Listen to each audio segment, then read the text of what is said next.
Okay, so these are all the tracks from the first video, for a couple of the first videos that I recorded. This is from Helena, the My Chemical Romance song, and then another song on the end. I'm pretty sure it's a Megadeth tune, but I don't know which one.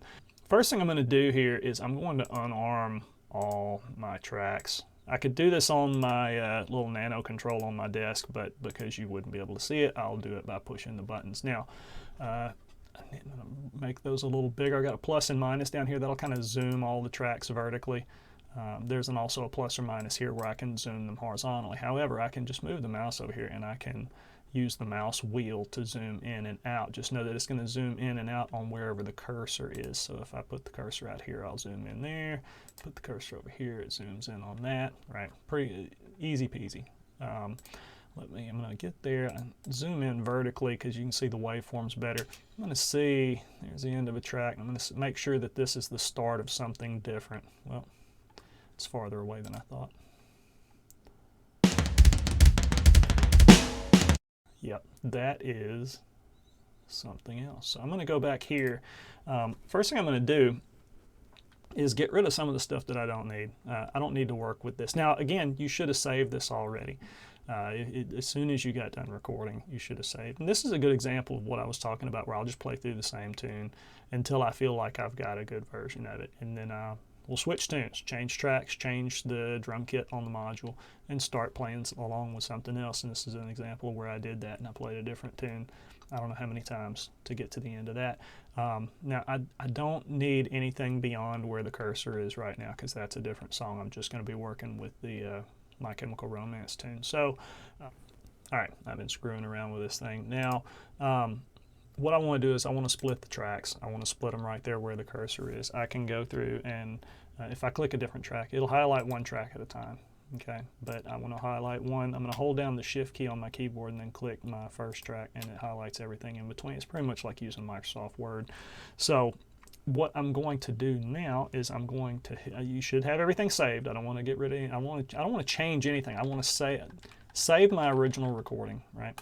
And then at this point, I want to split these tracks. I'm going to push the S key, the letter S. S as in Sierra. I'm going to press the S key on my keyboard and it should split all of those tracks, right? So now if I move the cursor, you can see it's actually two different tracks now, right?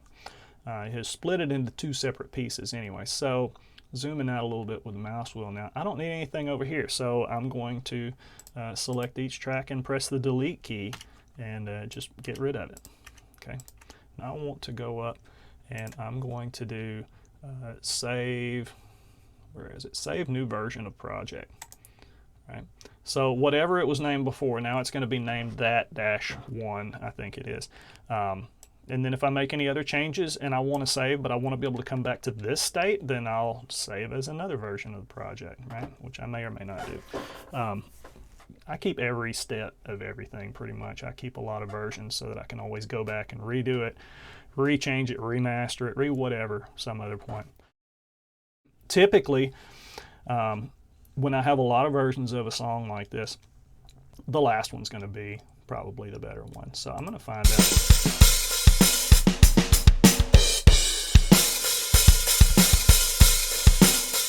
This is a good example. If you see none of my individual tracks, this is also a different song, I think. But this is a good example of how my master peaked, but my individual tracks didn't. Again, that's okay. I bumped the master down a bit. If I double click it, it goes back to 0. But I'm going to bring it down just so it doesn't overpower anything right now. Now you can see all my individual tracks going, everything's fine, but I'm playing a song that I don't need to be playing. So back up some more.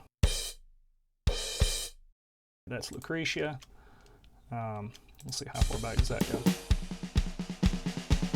All right, so that was My Chemical Romance. So I'm going to back up to this point again and basically do the same thing that I've done before. Pick the first track, hold down the shift key, pick the last track. I'm going to press the S key again to split those, and I can, again, I can get rid of all of those.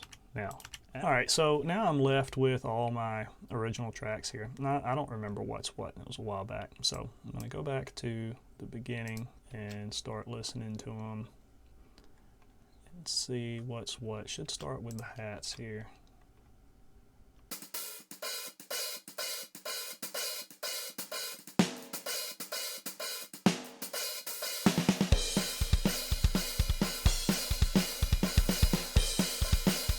Okay, so there's the song start. Let's see, is it starting again? It does, but I can see that it's not very long. So usually the last full take is probably the better one that I use. Okay, so I'm just looking for something that looks like that. I got the hat starting and then it goes into the snare and the kick. So not that, not that, maybe this. Yeah, but it doesn't last very long, so I know that's not a whole song. I know that was not a whole song. This on the end could be.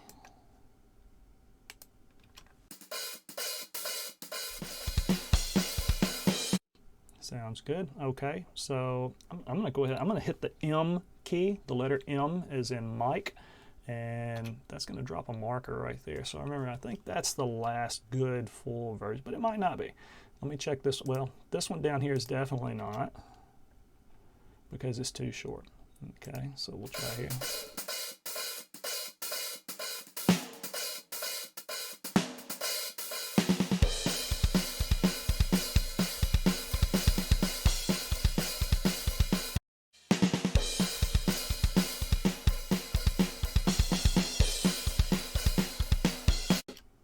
Okay, so we got some more there.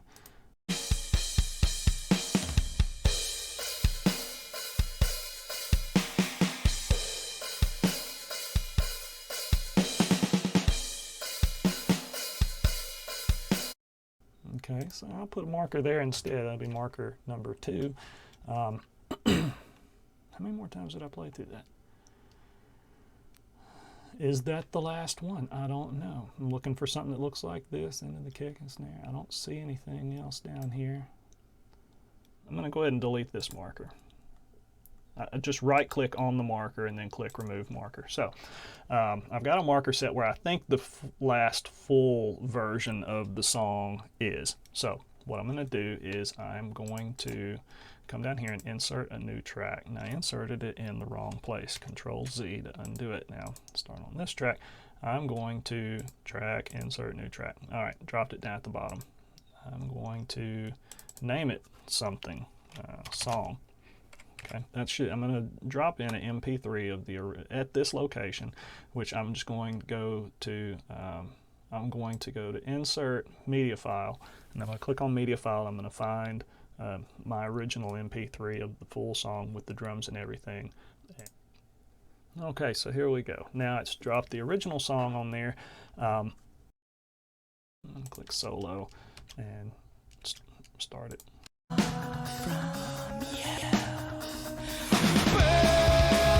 All right, so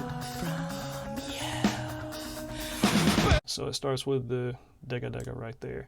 So I'm going to just kind of eyeball roughly where it is. You'll notice the way Reaper works, and first of all, I should have said this in the beginning, this is not a tutorial on how to use Reaper. There are way better videos out there for that. There are a lot of people who actually use Reaper regularly, more regularly than me, that know all the ins and outs. This will do so much more than anything that I'm going to show you here. This is just how I arrange my stuff, how I do my editing and get it going in Reaper. If you want to learn more about Reaper, there are a lot of good Reaper links out there. Go on YouTube, watch a buddy of mine, Mike Robinson, makes Let's Talk About Reaper. He'll cover all that kind of in all the ins and outs, all the stuff you can do. So go check him out if you're looking for anything more than just the very basics. One thing I will say though is that Reaper by default breaks things down into these measure markers or count beat markers, and if you have the metronome on, all these correspond with beats in a measure. Reaper will default snap about a beat at a time when you try to move something, but if you hold down the shift key while you're moving it, it will let you kind of free move things around how you want. Pretty sure this is going to line up with that right there. Looks like this lines up fairly well. Same thing with this. I can't snap to the middle of a beat, but I can click and drag it and line it up where I want it. It doesn't line up exactly right, so I'm gonna, let's see. I might be making it worse instead of better, but we'll see. We'll see how close I am. So I'm going to go back to the song. I'm going to unsolo the original song, and I'm going to listen to the original song with my drums laid over the top of it. You died again. We are so far from you.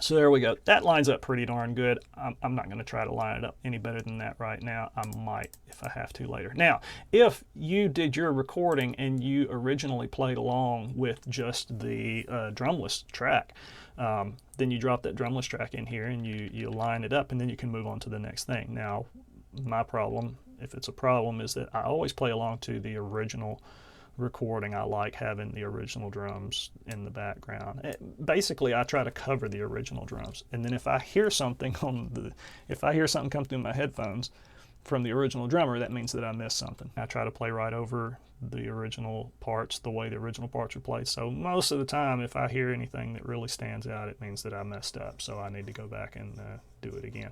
At this point, for me, I would go back to the beginning of this track, which I can go to the end of the song and it'll snap the cursor there. I think I can safely get rid of this marker now, remove marker. Snap the cursor at the beginning of this track, and I'm going to make a new track after that. And this one, I'm going to call it drumless. Now, again, I am going to come over here. I am going to insert a media file, and I'm going to go find my drumless version of this song, and I'm going to drop it in right after the full drummed version. Okay, so here we go. Now, you can look at this and see, well, a couple of things. One, the lengths aren't exactly the same. This one, the track starts a little before the sound. This one, the track starts with the audio, it looks like. And then this is considerably longer too, but that, I'm going to have to zoom in and see what's really going on here. Assuming that those both, that's where the audio starts, and it pretty much is. I'm going to grab this track, hold down the shift key, and bring it over and try to line it up about the same. It's kind of hard to see, but if I zoom vertically and then get where I can see it, I can zoom in on that and probably get pretty close. Move the cursor to the very beginning of that, and then click this track, hold down the shift key, and line it up as well as I can there. Now, that's pretty close. And now though, if I go to the end, is it the same length? Well, let me just start somewhere late in the tune. Now what I'm going to do here, I would normally do this with the knobs on my Nano Control, but so you can see, what I'm going to do is I'm going to pan this hard left, and I'm going to pan the drumless track hard right. That way there is a definite separation, and if the two aren't playing at exactly the same speed,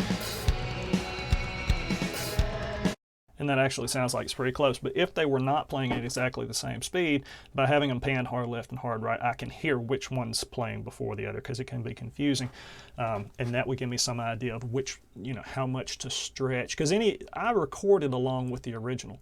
So if my drumless track doesn't play back at exactly the same speed, and it's really common that they won't, it will be just a little bit faster or just a little bit slower, just enough to make your drum sound like crap if you recorded with one and then try to line it up with the other. So my first thing is I line my drumming up to the original track.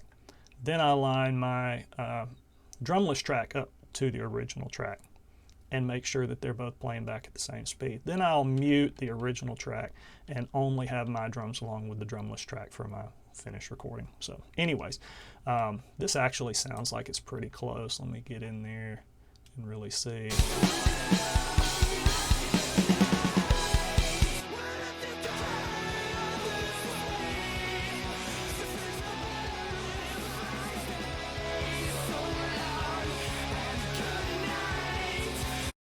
there's a little bit of a slap, right? So you've got one channel hitting your ear before the other ear. They call it.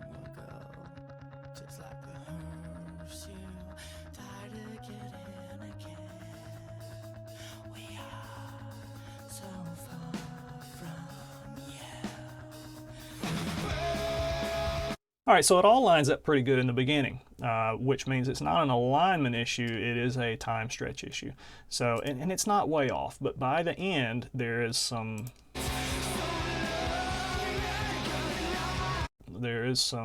difference, some time delay, where what I'm going to do is I'm going to right click on that track. I'm going to go up to item properties. Now here I can set the playback rate.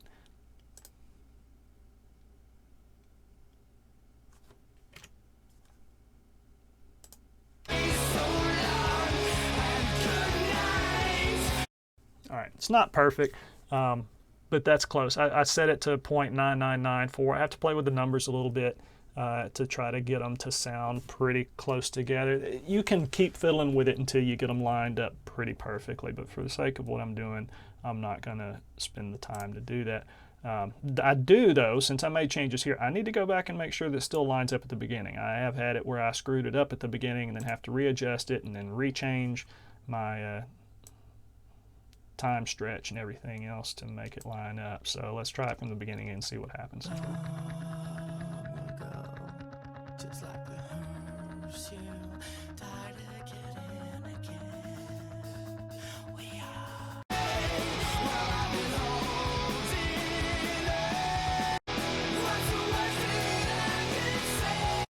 All right, so both tracks sound like they line up pretty good now. So pretty much I can unsolo the original song and mute it. I could delete the track, but I won't bother. Now I can also unsolo my drumless track because I want to be able to hear my other drums. Soloing makes it so you only hear the track. Mute cuts out one track at a time. Solo forces you to hear nothing but one track at a time. So, and you can solo multiples together. Right, which I'll be doing some of that, which you'll see. I've also been peaking, it looks like. So in any case, so at this point I'm going to, I just double clicked on it. Anytime you move this, if you double click one of them, it goes back to its nominal, which in this case is 0 decibels. So I'm going to start back at the beginning, or somewhere near the beginning, somewhere near where I started actually playing. I'm gonna have to zoom out some, I think. Well, I don't have to see that bottom track anymore. I can really focus on just my drums here.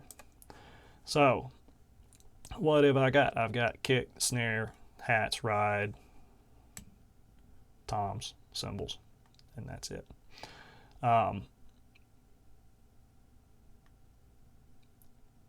So, what I'm going to do is I'm going to just start listening to tracks. I'm going to start roughly adjusting the levels while I listen to it, and at some point I'm going to have to stop and tweak some sounds because I already know I don't like all these sounds that well. So let me play through it some and let's hear what it sounds like just the way it was recorded. Just like I almost forgot to say, same thing with the balance, or I mean the pan. I panned it hard left, one hard left and one hard right. So I need to, if I double click on this and pan back to center, and same thing with my drumless track. The song track doesn't matter so much anymore, but the drumless track I want to make sure and get the pan set back right. Just like the hearse you died again and again. We are so far from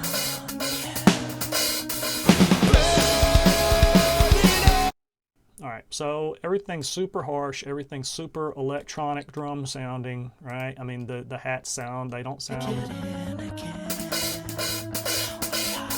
What I'm doing, I'm bringing all the levels down, right? Bringing everything down because it's there, but it's all pretty harsh. So I'm bringing it down, and I'm going to start creeping things up a little bit at a time. We are so far from you. Burning on, just like a match, strike to incinerate the light. Okay, so first thing I'm going to do, I'm going to go ahead and I'm going to start adding effects to some of these. What I do is I will go to, I'm going to start with the kick drum. Let me get over here to where the kick actually starts. I'm going to solo the kick. All right, go to effects. First thing I'm going to add is EQ.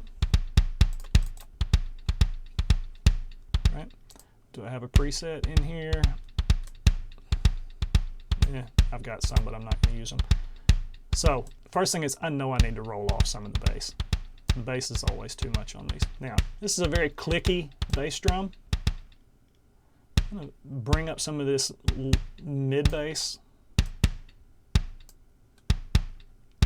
I'm going to bring down some of the click. Now I'm going to adjust the bandwidth. You'll see this gets skinnier because I don't want to pull out a wide area. But there's kind of a click in there that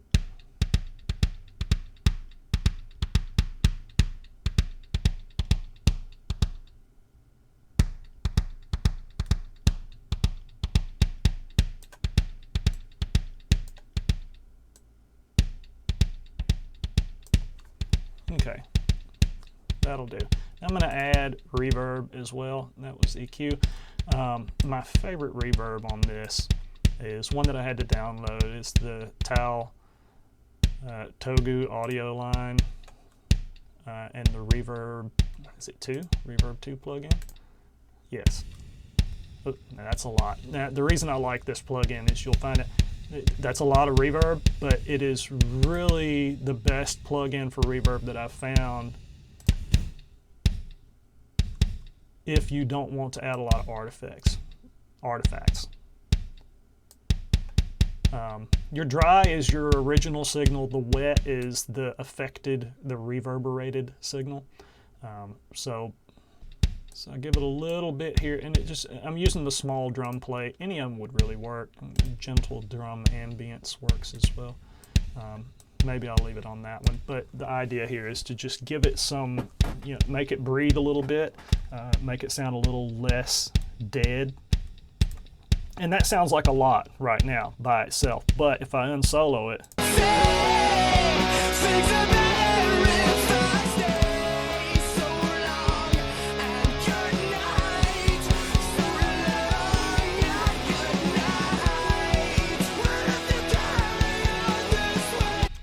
right? So sometimes what you think something sounds like on its own is not a good representation of what it's going to sound like when you get it all going together, right? So I'm going to do the same thing with the snare. I'm going to solo the snare, and honestly don't know why. I'm clicked and dragging here with the snare drum. Instead of having to go through a waiting game again, I'm going to do that and set this to loop, toggle repeat, and it will play everything between those 2 points. If I come down here to the end, let it play to the end, you'll see it snap back, right? So it'll keep playing. I'm going to go to my effects. I'm generally going to do that same stuff. I'm going to add the reverb. That one's a bit much. Go down to gentle drum ambience.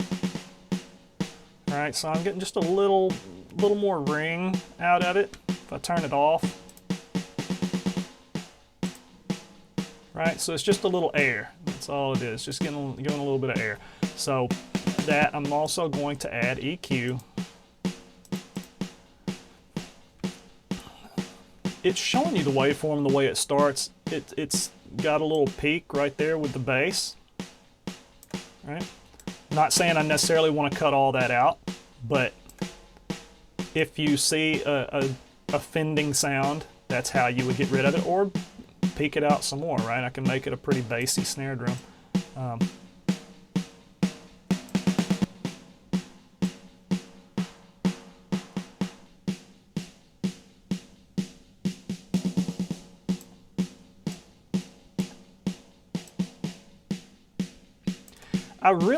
Sometimes I've used the EQ to completely shape the sound of a drum, different than the sound of the sample it started as.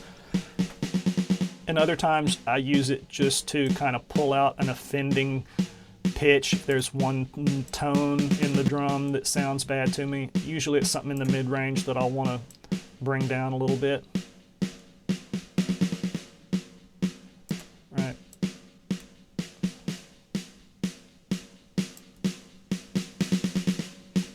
reduce that shelf into a band, and then I can kind of pull out something high to give it a little more crack.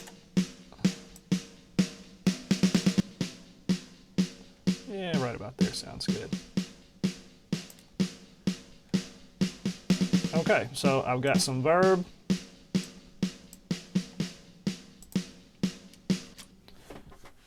Now I can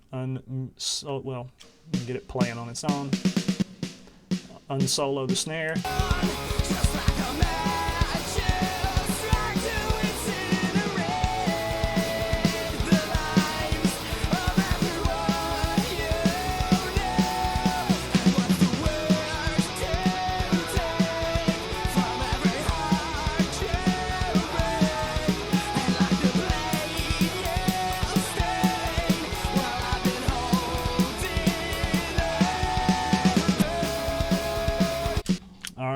So we're getting there. I'm not super excited about the snare drum yet, but we'll see what else happens. Now, I'm gonna do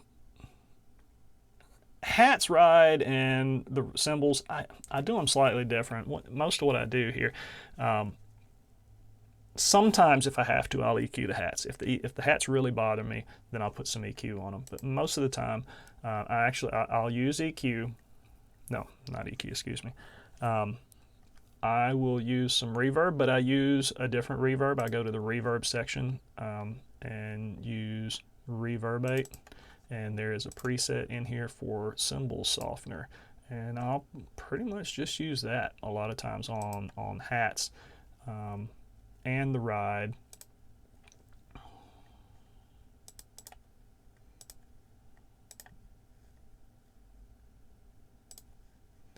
And my cymbal mix.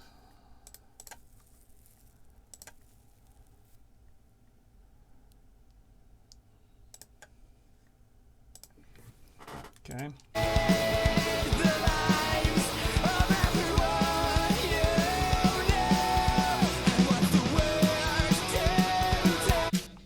I'm sorry, I'm gonna let it keep playing. Nah, I really don't like that snare. It is too bassy, and I seem to remember it being that way in the original recording. This is something that you'll notice as you go. If you're doing your mix and you like it all, but you see that you're peaking out and it's on a certain snare hit or it's on a certain bass drum hit, keep in mind this is something kind of about, I guess, maybe more mastering than mixing. You got to think about the whole song. Now, you might get your snare drum sounding in this way that you think just sounds fantastic, but then all of a sudden it's making the song peak in certain places, and you got to think about the fact that all the different instruments are sharing this same frequency range, and your snare by itself might not make it peak, but then all of a sudden when you got the snare matching a certain frequency from the guitar or matching a certain frequency from the bass guitar, keyboard, whatever, that all of a sudden you start peaking out, and you might find that you can dial back a frequency using EQ. And on its own make the snare drum sound, or any drum, make it sound slightly different and maybe not like it as much, but then in the mix with the other instruments, that frequency range that it was missing gets filled in and it starts to sound better. It's kind of a audio illusion, I guess, in a way.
Still not awesome, but it's okay. I'm going to, oh, that's my hi-hats. I meant to open the snare drum. I am going to go into my snare and add a, where is it? No. Compression.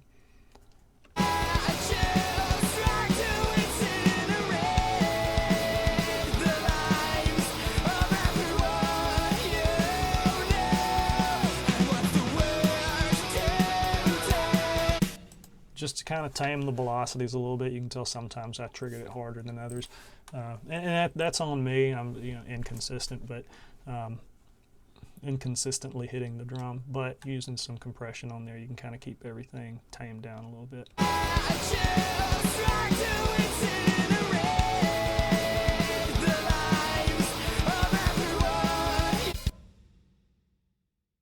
I'm going to also pop up a video track on the bottom of the screen. You can look at a video. You can actually edit some video in Reaper, although I don't do it.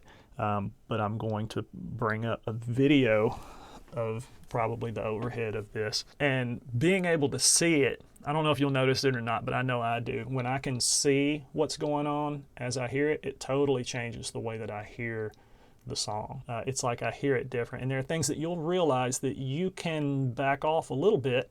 It sounded fine, you thought before, but even if you back off on it a little bit, the fact that you can see yourself hitting a drum, it's almost like it doesn't have to be as loud, and you end up blending the mix and making it sound a little more natural that way, or at least that's the case for me. So as before, I need to zoom out here some. I'm going to go down to the bottom. I'm going to go to insert media file, and this time I'm going to go find the whatever GoPro footage I have of the overhead if I can. I like the overhead view because it shows everything. I can see the kick, I can see the snares, cymbals, everything. So I'm going to go see if I can find the overhead for that and drop it in on here as well and line it up a little bit so that I have that to go by while I'm mixing. Okay, so I've got a video track here, right? Every song I do, it seems to be this way. It actually overlaps across two different files. Like I said, the GoPro makes several different files if your video's long enough. So the track we're working on is at the end and beginning of two different video files. So what you do is you insert a media file just like before, insert media file, and then you pick your video and you drop it in on your new track. And you need to right click on the track, go up to source properties and tell it to ignore audio, because you don't want the sound that was recorded on the GoPro to be on there too, because it's annoying. Then you just have to manually move these around. You can use the nudge tool if you want to move tracks around. It works well on the video and on audio tracks. To get to it, you go up to item and click nudge set items, or hit, I guess, the N key, and it will bring up this tool, and you can tell it how much you want it to move per click, and then you can tell a track to nudge left or nudge right to kind of fine line where it is. Now I've just got it eyeballed because, again, this is not my video editing. This is just so that I can see what's happening as I hear it as well. Now nothing else has changed on the audio. To show this video track, you have to go up to view and click video, and it will pop open a window wherein it will play whatever video track you're on. Now I listen to this. You hear there's a very, listen to the hi-hats.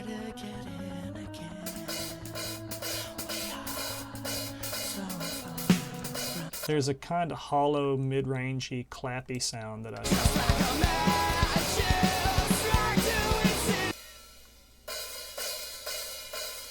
So I'm going to try to EQ that some.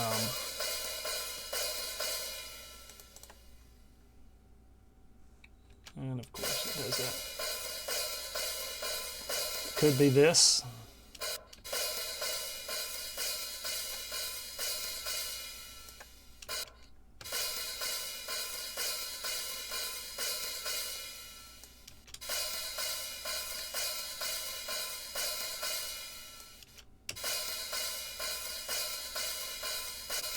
Now, on their own, they sound kind of tinny right now, so let me listen to them in the context of the rest of the song, unmuted, unsoloed, and see how it works out.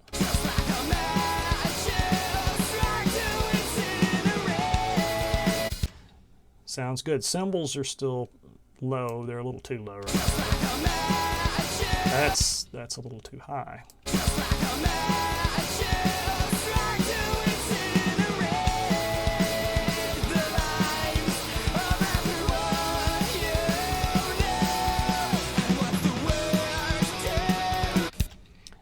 To me, it's like if I can completely hear the cymbal well enough to about pick out what sample it was, then it's too much.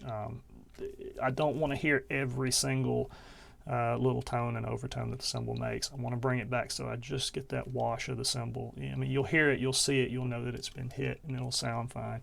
But I don't want it to just jump out. I don't want it to slap me in the face when I hit it either.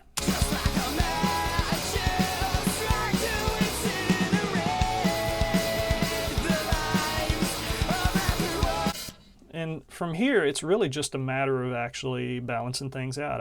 I'll watch my video and listen to the mix that I've got and adjust things accordingly until watching it and hearing it sounds good. Now, something else that I'll do here as I'm doing this, every once in a while, it's not a bad idea. I'm mixing with headphones on right now because of this recording. At some point, though, when I think I've got it pretty good, I would take off the phones and start listening to my M-Audio monitors and my actual speaker monitors, and kind of sit back in my chair and listen to it and watch the video as I do and kind of see what the mix sounds like. A good thing, something that I found that's a good way to tell if if you've got something hotter than it needs to be, is don't adjust your volume of your master, but don't do it at the master. Actually grab the volume knob that controls your external speakers and start to wind it down a little bit. And if you get it turned down to a point where the original music in the background kind of disappears, but you still hear something punching through that's yours, like your snare, your kick, your hi-hat, your cymbal, that's probably something that needs to be tweaked down a little bit. You've got something out of balance. I try to keep it so that when I start winding that down, everything kind of fades out at the same level. And if I get the volume down enough where I lose, say, the vocals or some other major part of the song, but one thing of mine still is like punching through and really audible, then that thing is probably turned up too high.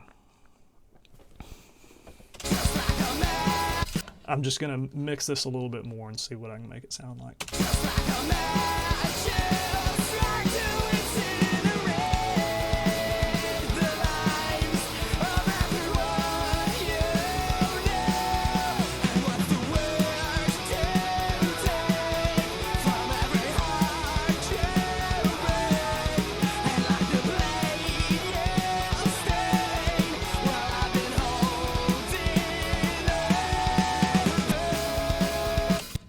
Forgot I had that loop on.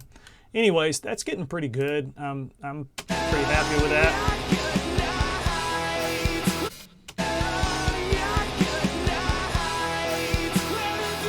I obviously don't have the right video lined up with the song. Anyways, I have a video track from another take lined up because it's not that you can see in that video that I did a fill on the toms, but it didn't make the sound. So I'm using the wrong video, at least for part of it. Anyways, point is the same. So let's say that I have this mixed the way that I like it.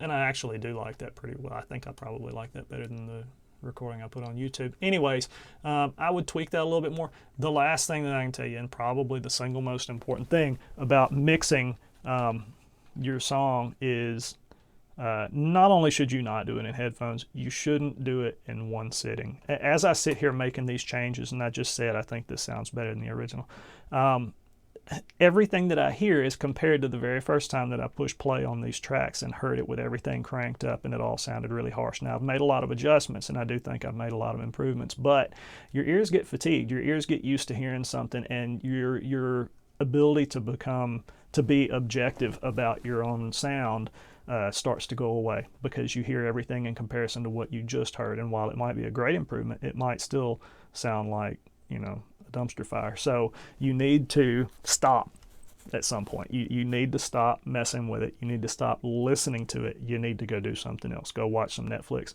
Go take a walk. Go do whatever. The longer you wait, I guess there's a limit to that, but in general, waiting longer is better. If you can take a break for an hour, that's great. If you can sleep on it, come back to it the next day, that's even better. Now, I guess there's some limitation to that. There's not much benefit beyond a certain point, but you do need to give your ears time to relax and hear other things and go back to normal, then come back and listen to it again. And what sounded fantastic, you know, the last time you listen to it, all of a sudden you're like, wow, that sounds like crap and I need to fix it. And so it's important that you do that, because you will fool yourself into thinking it sounds better than it does, and then you'll regret it when you watch your own video a few months later. So let's say that I have this mixed down the way that I want it. Okay, let's say that this is it. The song is done. The song is good. I'm going to find the beginning of this track. I'm going to go through just like I did before. I'm going to select this track and all these other tracks that are on here. I'm going to hit the S key and split them, and I'm going to delete everything outside of what I wanted. Everything outside of the song I was just working on. I'm going to find the end of the song, snap the cursor there, and start selecting tracks. And well, I'll go ahead and do the video track too, and split that with the S key, and then start deleting the stuff I don't need. I'm going to roll out and make sure, oh look, I've got some extra junk out on the end there. Okay, so here's my actual song. Here's what I've got. I'm going to highlight all of it. I'm going to drag it back to the very beginning, because if I don't, I can end up rendering this audio file as a finished audio, as a finished song, and have, I don't know, half an hour's dead space at the beginning of it, make a really long file. So now I would go to File, Render, and at this point I would pick a directory I want to render it to, the file name. I generally leave these settings the way they are, 44.1K, stereo. I'm getting to the point where lately I've been doing the better 384 point sync. I don't know that it makes any real difference though. I want to output it as a wave. There's no point in trying to compress it now, because you're likely to recompress it in your video editor. So converting it to MP3 now, just to turn it to something else later, you're sacrificing your audio quality for that. So just render it as a wave. It's pretty much lossless. 32-bit is fine. You can change that, I guess, if you really want to. And then I'm going to tell it render one file, and it's going to pop up another little window. I'm not going to do it because I don't need the file, but well, okay, I'll do it. I'll hit render, and it's going to actually sit here and take a minute, and it's showing me the stereo waveform. It's going to make my finished song as a wave file, which I will then use to put into my video editor, which I'm going to edit video separately. And something's going on here which looks like I missed something. We'll look and see what that was. But see, it's recording a really long file with a lot of dead air in it, so I need to figure out what that was. I could show the file, I could launch the file, I could listen to it in Windows Media Player basically, but I don't need to. I'm going to close that. That closed everything. There's something else on here, and I don't know what it is. It might be because I had this area down here highlighted. I don't know what happened. Either way, it's not important now. That I could always trim off. That's not a big deal. But what I've done so far, I have edited it pretty much the way that I edit these things as far as the audio is concerned. I've got my mix kind of the way that I want it, or passable for this, you know, kind of how I do things video. And the next step would be to save all this, you know, save my work so I can come back and edit this if I have to. And I can close all this down. And the next thing I do will be getting into DaVinci Resolve, which is what I use for video editing. And that's what I'm going to do next.